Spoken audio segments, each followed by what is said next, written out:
Hello everyone, কেমন আছেন সবাই? আশা করব সবাই অনেক অনেক ভালো আছেন। আমরাও আলহামদুলিল্লাহ ভালো আছি। নতুন একটি ব্লগে নতুন একটি দিনে আপনাদের সবাইকে স্বাগত জানাচ্ছি। সকাল থেকে যেহেতু ব্লগটা শুরু করছি, তো আজকে হচ্ছে সকালে উঠে আমি ব্রেকফাস্ট করে নিচ্ছি। আর আজকে ব্রেকফাস্টে ছিল ওটস, কলা, কিশমিশ আর খেজুর দিয়ে দুধ দিয়ে নাস্তাটা সেরে নিলাম। নাস্তা করার পর ঘরের যে ছোট ছোট কাজগুলো থাকে সেগুলো সেরে নিলাম। আজকে আমার একদমই রান্না বান্না করতে ইচ্ছে করতেছে না, তো দেখি কি করা যায়। তো এদিক দিয়ে যে গরম মশলাগুলো ছিল সেগুলো আমি একটু রেখে দিলাম ঠিকঠাক করে বয়মে ভরে। দেন হচ্ছে আমি আমার রুমটাকে গুছিয়ে নিলাম। আজকে একটা বেডশিট, নতুন একটা বেডশিট বিছিয়েছি, তাই সুন্দর করে একটু ডেকোরেট করলাম আর আপনাদের সাথেও শেয়ার করে ফেললাম। ঘর গোছানো, ঘর পরিপাটি রাখা আমাদের মনে হয় প্রত্যেকটা মেয়েরই একটা হবি হয়ে গিয়েছে। একটু মনে হয় যে ঘরটা একটু নতুনভাবে লুক দেই। একই জায়গাতে কিন্তু বিভিন্ন ডিজাইন করে আমরা ঘরটাকে সাজাতে পছন্দ করি। আমিও ব্যতিক্রম না, আমি আমার ঘরটাকে প্রতিদিন একটু একটু নতুন নতুন লুক দেওয়ার চেষ্টা করি। জানি না পারি কি না, তারপরও নিজের ভালো থাকার জন্য সবসময় চেষ্টা করি। আমার কাছে ঘর সাজাতে খুবই ভালো লাগে। আমার ঘরের দেয়ালে যে ক্যানভাসগুলো দেখতে পাচ্ছিলেন সেগুলো কিন্তু আমি নিজে এঁকেছি। আমার ড্রয়িং করতে, পেইন্টিং করতে খুবই ভালো লাগে। তো অবসর কিছু সময়ে নিজের ঘরটাকে নতুন একটা লুক দেওয়ার জন্য আমি এইভাবে পেইন্ট করি।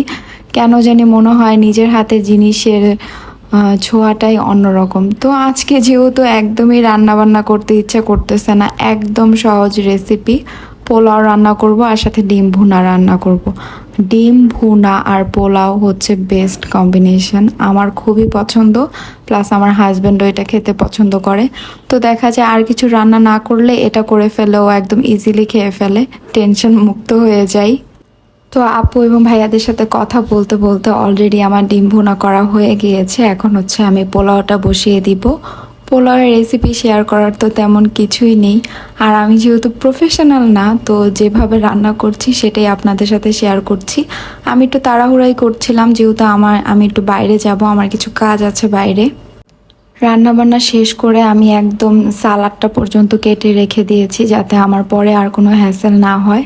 তারপর ফ্রেশ টেশ হয়ে দেন হচ্ছে আমি দুপুরে লাঞ্চটা করে নিচ্ছি। আজকে লাঞ্চে ছিল হচ্ছে ডিম ভুনা, পোলাও, সালাদ আর মেঝো আপু দেখে আমার প্রিয় তরকারি পাঠিয়েছে, পুঁইশাক দিয়ে চিংড়ি মাছ। এটা যে আমার কি পরিমাণ পছন্দ, তাই আপু মনে হয় এটা জীবনও আমাকে ছাড়া খায়নি। যখনই রান্না করে আমার বাসায় দিবেই দিবে। তো খাওয়া দাওয়া শেষ করে আমি একটু জিরা আর আদা দিয়ে একটু পানি গরম করে একটু খেয়ে নিলাম। দেন হচ্ছে আমি এখন বাইরে চলে যাব রেডি হয়ে। তো রেডি হয়েছি, একটু রং ঢং না করলে কি হয় বলেন? পুরা ফেসের মধ্যে কপালে এমন একটা পিম্পল হয়েছে, একদম মনে হয় ওইটার দিকেই সব ফোকাস যাচ্ছে। যাই হোক, প্রতিদিনের মতো ভাইয়া এবং আপুদের বলবো আমার ভিডিওটি যদি আপনাদের কাছে ভালো লেগে থাকে আমার পেজটিকে ফলো করে দিবেন এবং ভিডিওটিতে একটি লাইক দিয়ে দিবেন। ভালো থাকবেন সবাই, আমাদের জন্য দোয়া করবেন। আল্লাহ হাফেজ, আসসালামু আলাইকুম।